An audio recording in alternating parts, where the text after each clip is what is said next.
Maraming salamat po. Hindi ko pa akalain talaga na mag-i-speech ako dito. Akala ko in-invite lang po ako ni Pastora. Kasi gusto ko lang malaman ng lahat na ito po yung pangalawa kong pagpasok ng simbahan. Kasi last time, nandun po ako sa Kamakop. Saan po yun? Sa Uniwide po. Kaya sabi ko, kung dati-rati, hindi po ako pumapasok ng simbahan.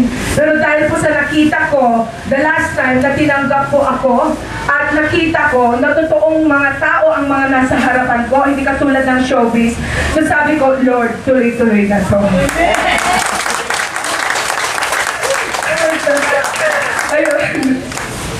Kasi po, katulad ng sinabi ko po, ano po mga pastor, kung sino yung naman na ito nandun, kung sinabi ko po sa inyo last time na dati-rati, nandun lang po ako sa sulok. Kasi natatakot po ako na baka mamaya palalayasin ako. Kasi nakikita kasi ng tao sa telebisyon na yung mystical nakikita na nag-i-split kung ano-ano pinagkagawa sa showbiz. Kasi sinabi ko po, na kung ang nakikita nila, showbiz lang po yun. Trabaho lang po yun. Hindi po ba? Pero gusto kong malaman din ng lahat na kahapon was my birthday. Alright? So yung feeling ko, parang birthday ko pa rin. Diba? Pero ilang birthday celebrations na po ang nakaraan, diba? Supposedly nga nasa Singapore ako dahil sabi ko noon babalik ako sa Singapore para bigay ng liberasyo. Pero dahil po sa naisip ko, bakit ko nga pala i-spend yung birthday ko doon samantalang pwede ko naman i-share dito, di ba? So ginawa ko po kahapon, nung 17, ini-start ko po ng 17 sa Makati, nagbigay po ako ng mga pagkain at saka regalo sa mga street kids at saka yung mga nakatira sa mga lansangan, yung mga homeless people. At ganoon na rin po kahapon doon sa Baywalk, sa Rojas Boulevard. Kasi sinabi ko pa sa kanila na hindi ba nila alam na kung bakit ako bumabalik-balik lagi sa Rojas Boulevard. Kasi sabi ko po, dahil isa sa mga batang yon ay katulad ko. Dahil dati po ako, nandoon din po ako sa Rojas Boulevard, doon din po ako nakatira. Wala po akong bahay noon, doon din po ako naglalatag. Hindi ko po kinahiyang sabihin po sa kanila. Kasi sabi ko po, huwag kayong mag-aalala mga bata. Hindi nyo alam na balang araw, magiging isa sa inyo at maging ako din. O diba? O magiging isa sa inyo, maging pastor din. Katulad ni pastor. O hindi nyo alam na ganun pala. Kaya ang pag-asa po natin ay mga bata. Hindi po natin alam na konting attention lang po sa kanila ay napakahalagang bagay na po sa kanila. We have to set a good example po para sa kanila. Noon po, sabi ko, naligaw ako sa showbiz. Pero, katulad nung sabi ni Pastor kanina, ang ganun sabi niya, yung buhay ni Marilyn Monroe. Kung ano po, yung buhay naging, ni Marilyn Monroe, naging buhay ko na rin po. Nandun po sa akin ang lahat. Akala ko punong-puno na ng pera, kasikatan at lahat. Pero hindi po alam ng tao, my life was empty. Kaya ginawa ko po, sabi ko, Lord, bakit kaya nasa akin ang lahat, pero bakit parang kulang? Ang dami ng kulang. Tapos andun yung panghuhusga lahat-lahat. Kaya ang ginawa ko, sabi ko, Lord, pwede naman siguro akong magsilbi sa'yo, pwede naman siguro akong mag-artista, umiyak. Pero, in a way na i-share ko ang buhay ko sa tao, di ba? Tulad yan, umiiyak ako. Pero hindi na po acting yan, ha? Totoo na yan, saka walang talent yan. Di ba? Mas maganda yung nagbibigay ka ng inspirasyon na walang talent fee. Amen! Di po ba? O parang pakalaman natin yan. Kasi yun ang pinakatunay na talento. Yung nagbibigay ka ng isang talent na alam ng tao, nakakashare ka rin ng inspirasyon. Na hindi lang talento na wala namang kabuluhan, kundi mamaya pag-uwi na tapos na. Lalong-lalo yung sa mga laseng, di ba? Usually, mga laseng, mga audience ko. Pero ngayon, ang mga audience ko, mga anak ng Diyos.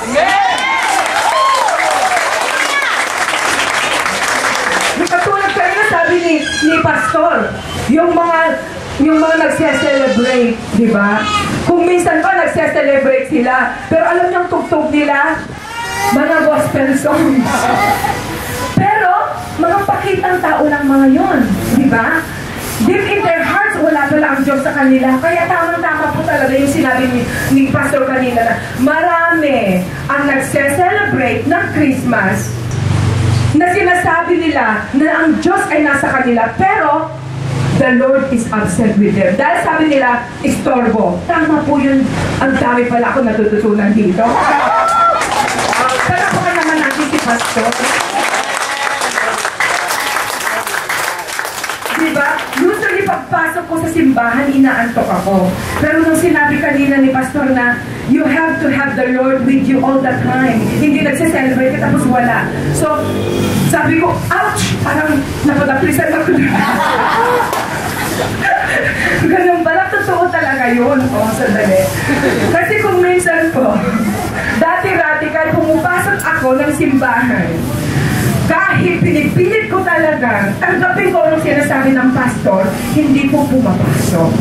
Alam mo kung bakit? Kasi ang Satanas sabi niya, hoy, anong ginagawa mo dito? Dapat nandun ka, nagsasayahan doon. Diba? Pero sabi ko sa kanya, sabi ko sa Satanas na yon, hoy, huwag mo akong pakialaman. Dahil magmula ngayon, ako na masusunod. Kaya kung gusto kong pumasok sa simbahan, ang Diyos na ngayon masusunod. Ang tapang ko, ano. Anyway, since na ang Christmas naman po ay talagang panahon para magbigayan, kaya sabi ko, mas masarap po ang feeling na ikaw ay nagbibigay. Kung dati-rate, ako wala akong pakialam. Sabi ko, ay, bakit ako magbibigay kung hindi naman nila na-appreciate, di ba? Kasi po ganito, sa showbiz, dati-rati kasi, kulang ang 100,000 ipinamimigay ko sa mga, alam niyo na, mga reporters, mga ganyan. Magbigay ng regalo, kulang pa, di ba? Usually, ang birthday ko, dapat ako binibigyan ng regalo. Hindi, dapat ako magbigay ng regalo. Kung wala pang perang sobre, tinatawag nila na envelope. Lalaitin ako. Kung nagbigay naman ako ng panyo, sasabihin na, ano ba yun? Panyo lang, pansala ng ng bata? Okay, ano? Nagbigay ka nga ng cake, yung talagang magagarbong cake na talagang napaka-expensive. Sabi niya, kahit cake yan, tinapay pa rin. Magbigay ka ng pabango, kahit talagang totoong pabango yun, sabi nila, ay, teke naman yun. Di ba ganon? Kaya sabi ko, aanhin mo nga pala magregalo kung hindi naman napapansin. Eh, samantalang yung mga bata sa lansangan, kahit magkano lang ibinigay mo, kahit pinakamura, basta binigay mo, tatanggapin nila. Kaya mga kaibigan, instead na nagse-celebrate na ako ng birthday ko, nagbibigay ako ng regalo sa mga tao na hindi naman nila na-appreciate, mas maigi na lang na sineselebrate ko sa mga street kids o kaya mga unfortunate people dahil napakakonting bagay lang. Katulad ng sinabi ni Pastor, di ba? Ang tinitingnan, hindi yung halaga, hindi yung garbo o kaya kinang ng binibigay mo. Di ba? Kaya kahit lampin ang naibalot doon sa regalong yon, tinatanggap dahil alam nila na iyon po ang pinaka-importante regalo na may-ari natin sa kapwa natin. Palakpakan natin. Thank you very much mga kaibigan. Thank you very much pastora, mga pastors, mga pastoras. Thank you. At sa pamamagitan na rin po itong ating kapatid dito na si Mr. Johnny Jensen. Ayun. I would like to let you know na meron po kaming proyekto dito sa Pilipinas, yung Better Globe, Better Philippines. Dahil alam po natin na isa rin po problema natin ay ang ating kalikasan, di po ba? Kung minsan tinatanong natin, bakit madalas ang bagyo, ang flood o kaya nasa amin po ang solusyon.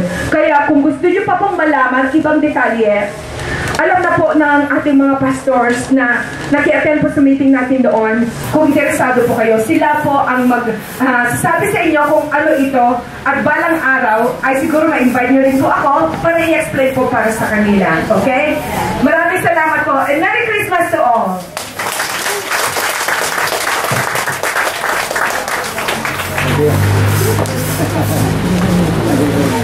Okay, maraming salamat sa magandang testimony ng ating kapatid. Praise God, hallelujah, purihin ang dakilang Diyos.